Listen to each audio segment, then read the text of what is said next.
وبنجدد التحية ورجعنا لكم مرة تانية. عروسة بابا عريس ماما، وانضمت لنا الجميلة لقاء سويدان. اهلا يا لقاء. اهلا بيك. وطبعا ايمن ورندا مكملين معانا، وصاحب اللي هياخد نق كتير جدا جدا دلوقتي من الرجالة وهي بنته قاعدة تقول لي من الصبح امسكي الخشب امسكي الخشب. انا ماسكاه. 28 جوازة يا استاذ عادل خطيب، ومنهم 10 ولا كام واحدة بتوقيعك؟ 11 بتوقيع رندا. ايه عادي صحيح يا جماعه. احنا ليه ما زلنا حاسين اننا المجتمع اللي فيه الزوج والزوجه اذا انفصلوا لازم يبقى في حد فيهم فيه عيب، لازم يبقى فيهم حد وحش، لازم نصوت ونصرخ لبعض. ده كلام مش حقيقي. طيب كلهم مشجعينك؟ انا عرفت ان انت عندك بنات تانية غير رندا، كلهم مشجعينك زي رندا ولا رندا حالة مختلفة؟ لا، هي رندا اكثر التصاقا بيا بحكم انها انا ليها كنت ماما وبابا فترة من الزمن، وفي الوقت نفسه هي كانت امي واختي وبنتي في نفس الوقت. طب انت بتحبها قوي كده، ما بتخافش على مشاعرها وانت بتتجوز؟ يمكن تكون هي بتقول لك اتجوز كذا وبتشجعك وبتاع اللي هو حبا فيك، لكن ممكن تكون هي نفسيا مش مبسوطه او غيرانه، رغم ان هي بتدعي انها عكس كده. ممكن يكون كده. ما فكرتش خالص؟ لا، فكرت كتير قوي، بس في حاجه مهمه انت لازم تبقي وانت كمشاهد لازم تراعيها كويس قوي، انه البنت في مرحله سنيه معينه مع عدم وجود ام في حياتها بتحتاج لانثى مثلها تفض اليها بعض اسرارها. يا سلام. يعني انت بس انثى واحده مش 28. مش انا ما جبتلهاش 28 والله. هي ال 11 الاخره دول كانت هي بتختارهم وبعدين انا امضي على الجواز. انا مش مسؤوليتي. يعني بصي علشان خاطر رندا هو يعني هي محتاجه استقرار زي ما انت بتقول كده، يبقى اكيد الطفل بيبقى محتاج استقرار. مش يعني ممكن واحد 2 3 مثلا ما فيش نصيب، انما 28 وهي مختاره 11. خدي بالك انت كده هتاخدي ايه من الاخر زي ما بيقولوا. الكلام مش كده خالص. ال 28 دول مرور بترحال عبر بلاد وما كانتش فيهم بنتي موجوده. طيب ال 11 جوازه اللي كانت بنتك فيها موجوده 11 جوازه عشان استقرار؟ ايوه، ما انا هقول لك ليه. لان في الاول اولا انا عندي مطلب واحد يتيم. يعني انا عايزه اقول لك لو انا 11 مره الستات بيمشوا يسيبوني او انا بسيبهم وبنبقى متحضرين في الطلاق زي ما بنتك قالت وكل الحاجات. مش كلهم، بعضهم. حتى لو قلتي كلهم ما يتصدقش. يعني انا لما انا اتجوز 11 مره العيب يبقى العيب عندنا ولا في عندنا؟ وليه يبقى عيب؟ مش لازم وليه ما تبقاش ميزه؟ ولا عندك ميزه ان انت بتسيبهم؟ طبعا، وان هم بيسيبوني وان انا بنسيب بعض واننا بنسيب بعض واحنا حبايب واخوات. يا جماعه في خطوبه رندا حصل لها خطوبه قبل كده، حضر لي فيها ما يقرب من 21 واحده ست جايه اللي بولادها واللي بجوزها جايه تقول انا مامتها، انا هلبسها الطرحه، انا هعمل لها الميك اب. الله. طيب يبقى ده كان لازم نصور كان لازم نصور الخطوبه دي. طيب يعني انتوا ليه شايفين؟ انا ممكن اسال حضرتك سؤال؟ اتفضلي. يعني حضرتك بتقول 21 واحده وحضرتك عندك 28 واحده. لا ال 21 اللي جم قالوا لا 11 اللي هي لا اللي قالوا حضرتك قلت دلوقتي في 21 واحده جم قالوا هو منافس بعلاقات 21. هي حضرتك عندك كام سنه؟ 32. طب ازاي 21 يعني كانت الواحده سنه وكذا شهر؟ الزيجه فتره الزيجه هي ما حضرتش ال 22 او 21 زواجه دول، لكن هم لصلاتهم بيا حتى بعد الانفصال جايين يجاملوني في بنتي اللي يتيمه الام. يعني ده هو حاسه ان احنا في امريكا واوروبا بصراحه لازم معظمهم من بره مصر. طيب يمكن عشان كده خليني اسال لقاء انت كان عندك جوز ام؟ ايوه. انت كنت صغيره ولا انت وافقتي على الجوازه ولا؟ لا كنت صغيره قوي، كنت صغيره خالص. هو اللي مربيني الله يرحمه. ومامتك موجوده؟ توافق؟ مامتي موجوده ربنا يديها. توافق تتجوزيها دلوقتي؟ بصي انا في فتره من قبل كده مثلا من حوالي 10 سنين او يمكن اقل، بعد ما جوز مامتي بابايا الروحي يعني توفى، انا كان عندي استعداد جدا وانا قلت لها ماما يعني لازم ما ينفعش تكملي بقيه عمرك كده لانها كانت صغيره برضو، فقلت لها لازم تتجوزي. فانا كنت موافقه جدا انها تتجوز، وكان في حد من اخواتي موافق، احمد الله يرحمه، ومحمد ما كانش، لا العكس، احمد ما كانش موافق ومحمد كان مقتنع. بس انا كنت مقتنعه جدا، ودلوقتي حتى لو هي يعني عايزه معني انا متاكده انها رافضه تماما، لا حقها ما تعيش لوحدها. طيب خلينا نشوف بقى راي الناس في الابن او البنت اللي بيجوزوا ابوهم او امهم.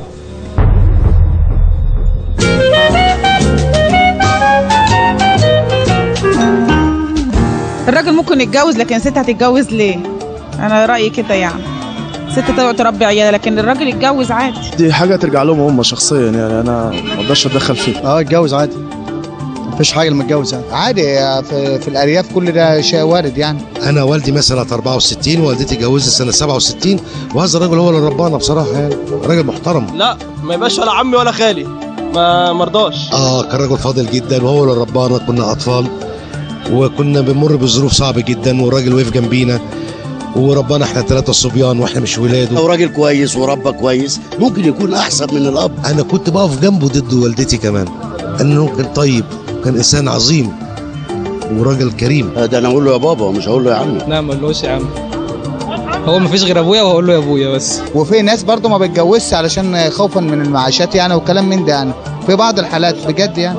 انا شايف انه مبدأ غلط. لو والدتي صغيره ومحدش بيصرف عليها ولا اي حاجه تتجوز، واقول له جوزها يا عم ويا سيدي ويا تاج راسي كمان.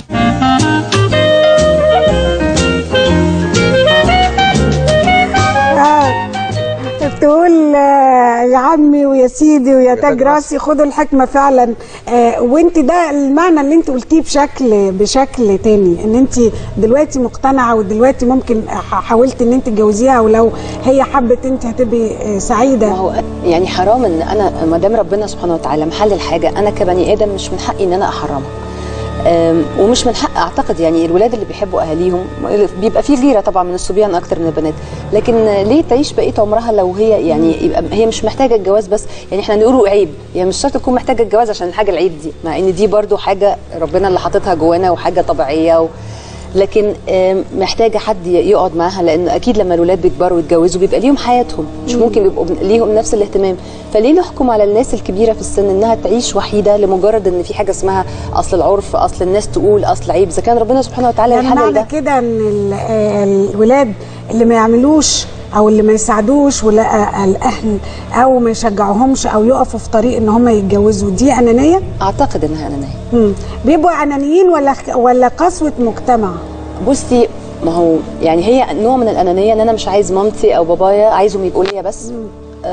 وفي نفس الوقت ببص للمجتمع او بهتم بكلام الناس اكتر ما بهتم باقرب الناس ليا اللي هي امي او ابوي. وبعدين في ناس يعني في ناس مثلا ممكن هي بره بوالدها مثلا، في ناس ابهاتهم بيتجوزوا غير امهاتهم بيبقوا اشرار جدا، يعني ده بيقولوا مرات الاب شريره، لا ده في بنات اعوذ بالله يتفت لهم بلاد يعني. ده صحيح. هو انا عندي راي صغير بعد اذنك. في 3 نقط مهمين جدا لازم يعني الابن او البنت بتبصهم للاب او الام لما تيجي تتجوز. اول حاجه المجتمع هيقولوا ايه، ده واحد. في حاجه تانية الغيره من ان هو حد هيجي انا بحب، لا هيخش هيفصل ما بيني، ممكن يوقع ما بيننا، انا مش ابويا او مش امي، فهيبقى في شخص. طب هو هنا المجتمع مهم ولا مش مهم؟ انا شايف ان احنا طالما بنعمل حاجه شرعي صح حلال ما فيش اي مشكله، ولا ما يهمنيش المجتمع فيها خالص ولا من قريب ولا من بعيد، طالما شرعي وحلال. لو انا بعمل حاجه تغضب ربنا يبقى انا هخاف من المجتمع وهخاف من الناس. لكن انا طالما بعمل حاجه طبيعيه. الحاجه كمان الماده، الولاد بيخافوا كتير من الماده. ده بيخافوا قوي، بيخافوا يعني خالص. ماما مثلا عندها فلوس او عندها كذا، فهيجي واحد يتجوزها هياخد فلوسها، بابا هيجي هيصرف علينا ولا هيصرف عليها. هيبقى هم مش حبا فيهم لكن خوف على فلوسهم. دي 3 حاجات اللي هي المجتمع والغيره الشخصيه، الحب والفلوس اللي هي الخاصه. الانانيه بقى بتبقى في ناس بتبقى في ولاد وبنات، وفي حاله انا يعني عصرتها او عشتها، كل هم الموضوع الفلوس، مش مهم بقى الاب يعمل ايه الحاله دي ياكل ايه. في جوازك من حسين فهمي. لا جدا. حد من ولاده هو اللي كان من غير ما نقول البنت ولا الولد. طبعا كان يعني مش انا بس، ده عمل حصل كده مع كل من يعني تزوج. طب انا عايزه من بعد مامته. عايزه اقول لك هو لما اتجوزك كتب كل املاكه ليهم خوفا منهم من جبروتهم عشان يوافقوا عشان يرضيهم، فكتب كل ما يملك ليهم وعشان يوافقوا. وده ما كانش فارق معايا، ولا علشان يثبت لهم ان انت مش داخله على طمع؟ الاثنين بس يعني ايه دخلنا دلوقتي؟ لا بس انا قصدي ايه، ان في ناس بتخاف يعني اولا من المجتمع، من كلام الناس اكتر. في ناس بتخاف على الفلوس اكتر من سعاده الاب او الام. انت كان عندك الخوف على الفلوس اكتر. هم كانوا سبب في الطلاق؟ حد منهم كان سبب في الطلاق؟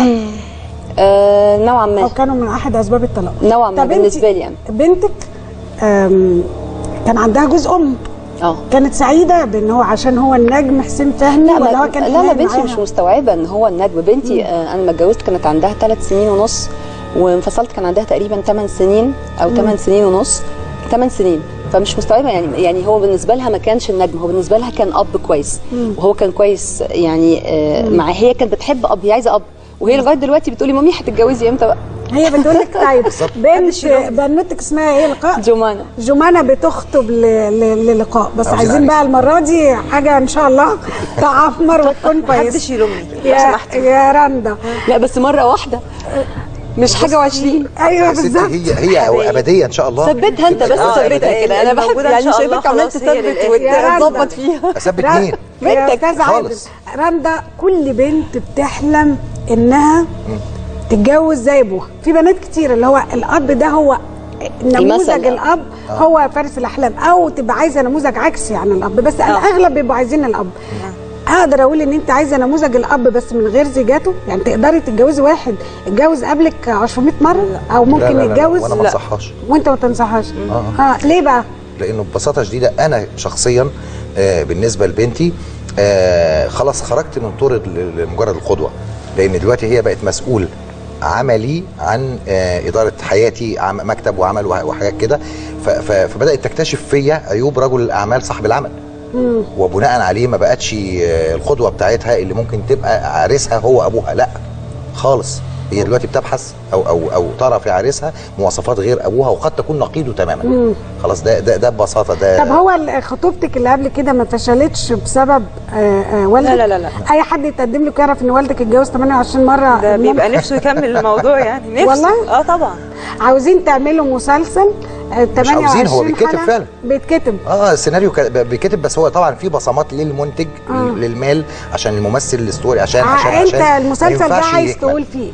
عايز اقول فيه ببساطه شديده جدا. اولا هو احنا هنا بعد اذنك هرجع للسؤال ده بس بعد لحظه. احنا هنا حاجه اسمها حزب الكنبه. حزب الكنبه ده اللي هو القاعده الشعبيه اللي في مصر نجحت في تغيير كل المفاهيم. هو الثوره الحقيقيه واصلاح مسار الثوره كان من حزب الكنبه، وبناء عليه عليكي هنا وعلينا احنا هنا اننا فعلا نقود فكر اعاده تثقيف المجتمع. اذا احنا بنقود ثوره ثانيه بس من خلال عبر الميديا. ده اكيد، ولازم المجتمع يتغير عشان السياسه تتغير، لازم الناس تتغير قبل ما الحكام تتغير. وبناء عليه انا عايزه بناء ليه؟ طب انا هرجع لك تاني. نتجوز 28 مره. ايوه لا مش كده. لا استنى، انا هرجع لفكره انت عايز تقول ايه من المسلسل، بس عايز اسال لقاء. المسلسل ده لو اتعرض عليكي دور فيه، تاخدي دور رندا اللي بتجوز ابوها، ولا تاخدي مرات الاب رقم 28 وقبلها 27؟ هسمع الإجابة منك ونكمل موضوعنا عريس ماما وعروسة بابا، ومستنيينكم على الكنبة في حزب الكنبة بعد شوية.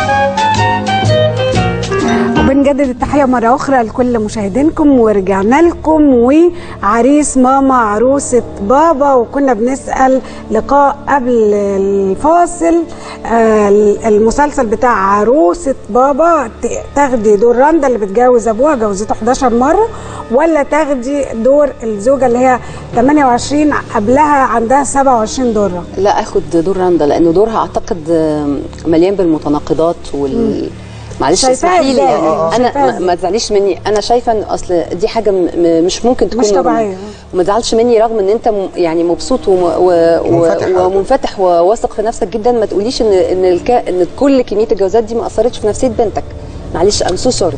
تمام. لو قلتوا اي حاجه غير كده او رسمتوا اي حاجه كده مش ممكن، لازم يكون في تاثير نفسي عليها. في تاثير يا رندا؟ يعني مش ممكن لما تكون في واحده او اتنين في حياتها هيبقوا زي حاجه 20 واحده. هي محتاجه محتاجه حد تحس بالامان. انت حضرتك كده ما حسستهاش بالامان نهائي. لا بالراحه، هقول لحضرتك على حاجه. انت بتكلميني كما لو كنت انا الفاعل الاول والاوحد ليه. خدي بالك من حاجه مهمه. مين بيتجوز؟ صبرك بالله، انا بتجوز، لكن ممكن الطلاق يبقى برغبه الزوجه او برغبه البنت. او باستحاله الحياه الزوجيه او بالسفر، ده مواضيع تانية خالص. ولذلك ما تحملنيش كل المسؤوليه. هقول لحضرتك على حاجه بعد اول كم ايه هم 11 اللي هي عصريه بعد فشل اول 11 اللي هي عصريه انا جوزتها له بعد ما فشلت اول جوازه بالشكل ده. ما قلتيش جنازه ولا جوازه؟ لا مش كده، وقفت عند مرحله ان انا مهما حبيتها ومهما حبتني هي مش هتبقى امي. انا امي ماتت واقتنعت بالفكره دي. طب اللي باقي هنا ايه كتير ليه؟ اللي باقي هنا بعد كده ايه راحته هو بقى. طب انا في حاجه بس معلش، حضرتك قلت ممكن تكون هي اللي طالبه، ما انت لو بتدوري على راحته يبقى مش هتخليه يطلق حد فيهم. يا ستي كل صبرك بالله لحظه واحده. لما الام في الاول او الزوجه في الاول بتقعد معلش يعني تسرح لها شعرها وتاخدها على حجرها وتدسيها، خلاص دي مرحله وخلصت. هوب بقت زوجه اتحولت لمرات اب. مع الوقت هقعد اتفرج على بنتي وهي بتنهار عشان خاطر زوجها. طب اتجوزت تاني ليه؟ حلو قوي لما هي برضو قررت انه لا خلاص التجربه بقى، ما احنا بنتعلم. انا عندي سؤال بس ممكن انا عندي ما هو انا كمان عندي مرض. انا عندي سؤال اتفضل. عمر حضرتك من بدايه اول زوجه قد ايه؟ كان قد ايه؟ 18 سنه. 18 سنه ودلوقتي؟ لا كتير ما بتعبش. طيب يعني هل سؤال معلش اعذرني في السؤال. لا اتفضل. انا اعرف اللي اتجوز مره 2 3 4 في عمره 5 ايوه يبقى بطل، حتى لو 4 مع بعض. طب هل ده يعتبر جواز متعه؟ لا. ليه؟ اصل انت كده يعني طب خلينا علشان ما ندخلش للموضوع ده. معلش السؤال ده مهم لسبب، لان هو اصل هو الموضوع كده ممكن تبقى الجوازه سنه اقل من سنه، في جوازه قعدت شهر وفي جوازه قعدت 10 سنين. جواز شهر و10 سنين. طب خليني اقول لك ايمن بقى، انت تشوف شخصيته ازاي؟ هو ايمن معلش ايمن عمل ايه بقى؟ جوز مامته. جوز اخرج كل الحاجات اللي في الدنيا. ايمن جوز مامته. انا هشوفه عمل ايه وهتجوز زيه كمان.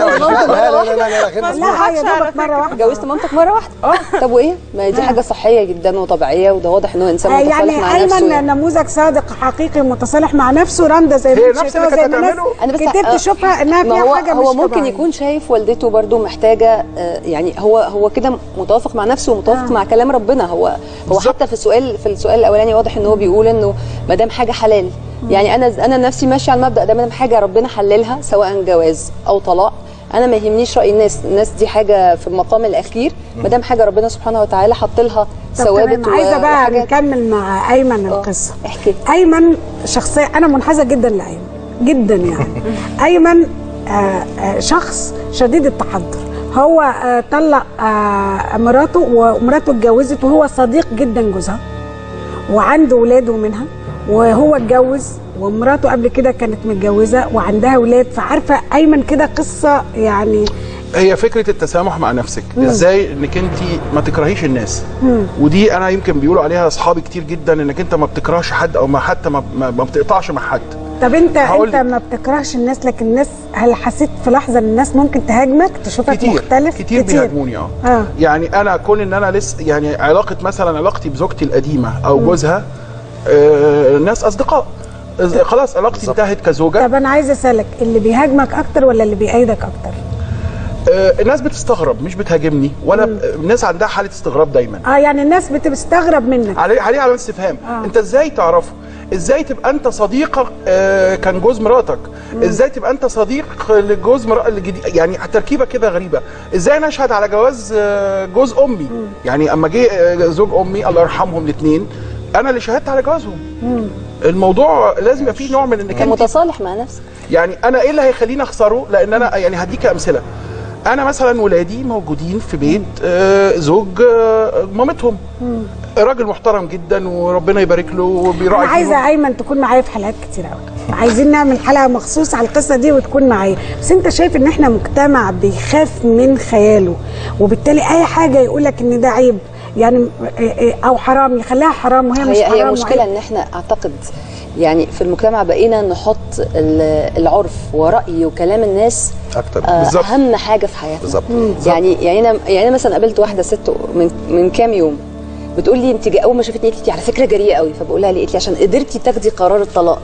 انا بقالي 40 سنه بحاول اخد القرار ده. قلت لها 40 سنه؟ قالت لي اه وبحاول. طب بتحاولي ايه حضرتك؟ لا، وفي 40 ناس- سنه خلاص ده لا، يعني وفي ناس العمر ممكن خلص. تشوف ازاي تاخدي قرار الطلاق من نجم وسيم بيتضرب، يعني بيتضرب بيه المثل في الوسامه حسين لا فهمي. انا ماليش دعوه، مش بتكلم على المبدأ الاشخاص، نفسه. انا بتكلم على المبدا نفسه.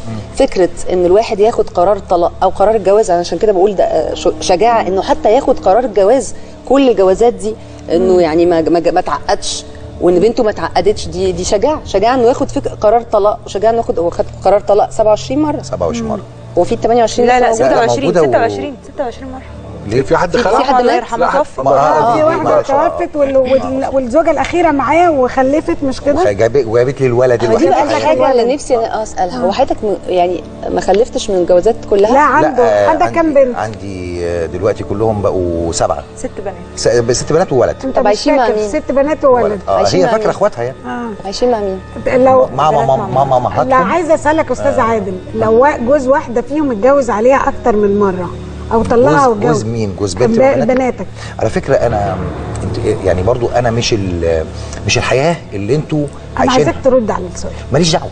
مالكش دعوه، أنا مالي. يتجوز ما يتجوزش انت انا مالك. مالي يا جماعه، انتوا أوكي. فاهمين غلط ليه؟ مبدأ في اللي الحياة. عايز يتجوز عايزة يتجوز أقول وعايز مش يطلق يطلق. هتتضايق مبدأ في الحياه. ولا خالص. اتجوزت ولا تخاف على بنتك؟ من ايه؟ اتجوزت من ايه؟ دم تقيل في القلق، الجواز، خلاص الغيرة، نروح كل واحد على لحاله. فكره اهي من دلوقتي اهي بس لما بتقول لي يبقى كده لو ما برضه عجبنيش بتبقى هرجع صعبة البيت. شويه لان اهلا يبقى في وسهلا ولاد، بيك. يعني يبقى في ولد طب أيمن. غير لما يبقى مثلا عندك 4 اولاد او 5 اولاد كل واحده من ام. دي حاجه برضه مش سهله. بنتجمع في فرح في واحده فينا، يعني انا اخواتي كانوا موجودين في خطوبتي. بتتكلمي عن مناسبه واحده واحنا بنتكلم عن حياه، في الاعياد حياه بنتقابل صحيه. في الحاجات، ما هي حياه صحيه ان ما يبقاش في مشكله بين الام والاب. دي اكبر، دي اهم حياه صحيه. ودي انا مقتنعه بيها جدا، ان ما ينفعش ان الواحد انما يعيش نبقى جنب عايشين الحياه وانا صعبه. خايفه لحسن بابا يزعل طب مع ماما خليني فيطلعوا عليا. لا انا عايزه اسالك يا ايمن، المسلسل اللي بتعمله رندا والاستاذ عادل لما يتعرض هتشوف ان هو كوميدي ولا تراجيدي؟ يعني هنشوفه ونضحك ولا هنشوفه وناخد منه عبر؟ لا طبعا هو هيبقى كوميدي اساسا، مش ممكن يبقى اصلا تراجيدي. كوميدي يعني. لان انت بصي حاجه خارجه عن النطاق زي الحاج متولي، نفس الحاج التركيبه. متولي كان معلش يعني كان هي خالص. بس مش التركيبه كوميدي. هي التركيبه هنا مهما عملتي فيها تراجيدي هي الفكره كلها ايه؟ صراع. الصراع انت هتخرجي بمعلومات او عندك ايه الحدث، التجارب. في التجارب دي عشان تطلعيها خارجه عن نطاق المألوف هتطلع ايه؟ هتطلع كوميدي، مش هتطلع انا رايي هيطلع الاثنين. طب خدوا بالكم ان انتوا كوميدي كده رديتوا على السؤال بتاعنا. احنا بقى بنسالك يعني ببساطه انت شايف شديده هيطلع ايه؟ انا اساسا بكتب المسلسل ده ليه؟ عشان كل امراه تحصل على حياه زوج واحد عمره كله. يعني ازاي؟ انت بتقول لها كيف تكوني المراه الكامله؟ او المراه المثاليه باعتبار ما فيش حاجه كامله. عن طريق انها ترى اخطائها اللي مش ما حدش هيقدر يقولها لها غير المسلسل. طب هو حضرتك بتطالب المراه انها تبقى مراه كامله وما طالبتش الراجل انه يبقى كامل؟ وليه لا ما يكونش المسلسل بيتكلم عن ده وده؟ عن الاثنين. انا كان عندي طلب واحد على فكره في كل ممكن يكون ال 27 دي اخطاء او ال 26 اخطاء. انا عندي طلب. ستات. انا ليه اتجوزت كتير؟ اولا كان اول زواجه كانت زواج عن حب، ثاني زواجه كانت توفت الزوجه وتوفت البنت للضروره. خلاص. لا انما بعد كده اللي حصل كان ليا طلب واحد في كل زيجاتي بدون استثناء. يعني انت أن تكون 28 المرأة جوازه طبيعيه يا استاذ عادل. ان تكون المراه ست ستات. لما اكون بكتب عن امي الاقيها امي، لما اكون بكتب عن رقاصه الاقيها رقاصه. طب ما انت كمان لازم تكون يعني سيد الرجاله لما انت عايزه ست ستات. والله هي ما جوزتنيش لو هي فاكره ان انا سيد الرجاله. هو انا كان عندي وهي فاكره. ايوه يعني ايه يعني وهي انا بني ادم. طيب أنا والدليل قالوا له كمان ممكن وايه المشكله؟ قالوا له تسيبها الصدمه وهي المانع أوكي. ولذلك ننفصل في هدوء وود طب وحب. مراتك الاخرانيه اللي قاعده معاك دلوقتي بقى لك قد ايه؟ الدكتوره عائشه بقى لنا دلوقتي قد ايه؟ بقى لنا 4 سنين من اخر 2010. طب مش فاكر؟ لا يعني الحقيقه يا دكتوره مش فاكر. لا هي على فكره بتتابع. هو فاكر بس هو لا بسرعه يعني. شفت بتدافع عنه محاميه باباها. يا حبيبه قلبي ببساطه شديده جدا الدكتوره عارفه كل دقائق حياتي. انا ما عنديش اسرار في حياتي طب اصلا. ايه اللي مخليها تقعد ال4 سنين؟ ايه المواصفات اللي لقيتها فيها يعني خلتها تستمر؟ يعني انا تنازلت عن انها تكون ست ستات. انت تنازلت لان اكتشفت اني مش هلاقيها. اكتشفت اني مش هلاقيها. وبعدين دكتوره طيبه جدا، حنينه جدا. انا عايزه اقول لك ان لما حصلت كان بتحصل مشاكل في البلد وكذا، تجيب له التليفون، بابا لو سمحت اتصل بفلانه وعلانه وطمن عليهم. كانت بتطلب مني ان اتصل بزوجاتي السابقات عشان اطمن عليهم اشوفهم كويسين ولا لا، لحسن يحصل لهم حاجه عشان هم في اماكن ساخنه في وسط الميادين. يا ست جميله، بنحيي الدكتوره عائشه، بنحييها اصلا انها قبلت انها تبقى الزوجه رقم 28. على فكره لو عايزه اسالك، انت بتشوفي رندا وايمن احنا اللي بنربيهم كاهالي، احنا اللي بنربيهم عشان يطلعوا شديدي الاختلاف او اكثر صدقا او اكثر اختلافا يعني، ولا هم دي تركيبه شخصيه بتطلع ولا دي تربيه؟ لا طبعا، لا في عامل كبير قوي على الام. يعني انا كنت لسه حتى بتكلم في الموضوع ده على الفيسبوك، انه في عامل كبير قوي على التربيه. احنا اللي بنطلع ولادنا بقى، احنا اللي بنربي جواهم مبادئ، وبعدين في جزء تاني بقى استعدادهم هم للمبادئ، يعني استعدادهم هم لتقبل المبادئ دي، وزائد استعدادهم طباعهم الشخصيه اللي ربنا حاططها جواهم. بس احنا من الاول عندنا يعني حاجه بيضه، ورقه بيضه، الاطفال بيبقوا حاجه بيضه. هل احنا يعني بنخليهم بقى يفضلوا ابيض، ولا بنحط على البياض ده طب ايمن احنا اللي بنربي اولادنا يطلعوا مختلفين ولا؟ والله جزء كبير جدا هو التربيه، وبعد كده الخبرات الحياتيه. الخبرات الحياتيه دي مهمه جدا، هي اللي بتقابل الواحد وبتكون شخصيته. لو الخبرات الحياتيه اللي انا اتحطيت فيها هتخليني بتركيبتي دي، هي دي ممكن تكون تركيبه من وجهه نظري صح، بس المجتمع كله او اغلبه مختلف عنك. ما هي دي التركيبه. انا ممكن اكون مختلف عشان انا مختلف، بس انا مختلف انا شايف من وجهه نظري ان انا صح. طب ليه انت مختلف؟ لا دي ما اعرفش، دي انا ممكن اكون مختلف في حاجات كتير، جايز انا من جوايا بحس ان انا مختلف، انا جايز يرجع ان انا شخصيتي كده. بس التربيه برضو مهمه يعني انا لما اربي زي ما انت بتقولي ويحصل وتحدث خبرات حياتيه، التربيه الاساسيه هل انا اهلي ربوني على ايه؟ لما اقابل موقف هعمل ايه؟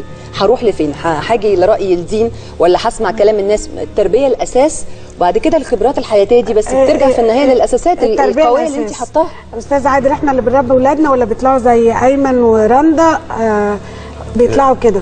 شوفي، هو ببساطه شديده احنا بقالنا 30 سنه ما ربيناش ولادنا عشان كنا كلنا مربوطين في ساقيه البحث عن المال.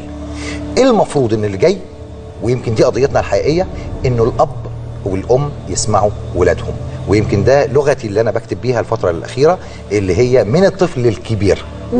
لو رجعنا لدي هتلاقي ان لو قدرنا نحصل على نص ساعه او ساعه حوار ما بين الاب وامه والاب والام والابن او الابنه والبيت، يعني ساعتها ممكن نحصل على ابناء اسوياء متصالحين، ما هماش ابنورمال بالنسبه للمجتمع زي ما ممكن الناس تشوف. طيب رندا، الاختلاف ده تربيه ولا يعني دي تركيبه وظروف؟ رباني على اني احبه، فبقيت حابه كل اللي يساعده. تحب كل اللي يساعده حتى لو كان على حساب نفسك؟ ما فيش حساب نفسي، ما فيش حساب نفسي. انا مبسوطه طالما هو مبسوط، وده المبدأ. طيب على كل حال احنا نتفق ولا نختلف معاهم مش هتفرق كتير، لأنه في النهاية هم نماذج واقعية وموجودة بتفتح الباب على أسئلة كتيرة وعلامات استفهام أكتر. لكن البعض هينتقد والبعض هيتعاطف والبعض هيعترض، لكن أيمن ورندا وكتير زيهم خطوط عريضة للتصالح مع النفس وإنكار الذات. والمؤكد ان الحلال بين والحرام بين، لكن اللي مش بين هو العيب واللي صح واللي ما يصحش وكلام الناس. احيانا التغيير لا يحدث الا بصدمات وبشخصيات تتحدى التقليديه وما تخافش من كلام الناس زي ايمن. بشكرك يا ايمن، شكرا بشكرك يا لقاء، بشكرك يا رندا، بشكرك يا استاذ عادل، وبشكر كل مشاهدينا، ونتقابل بكره على خير ان شاء الله. مستنيينكم في حزب الكنبه. شكرا، الى اللقاء.